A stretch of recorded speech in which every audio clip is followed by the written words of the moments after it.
Y'all, since this comet cake is trending, I decided to do one, but instead of doing it as a slice, I'm going to do it as a whole cake. I am doing this cake for my job to show how appreciative I am working there, and of course, just to spread some holiday spirit.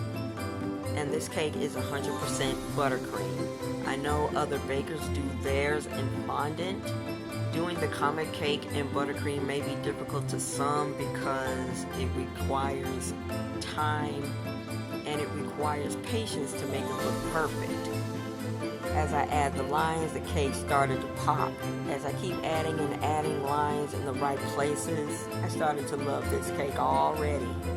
Then I added dots, circles, and half circles on the red and green buttercream to make it look like the cake layers.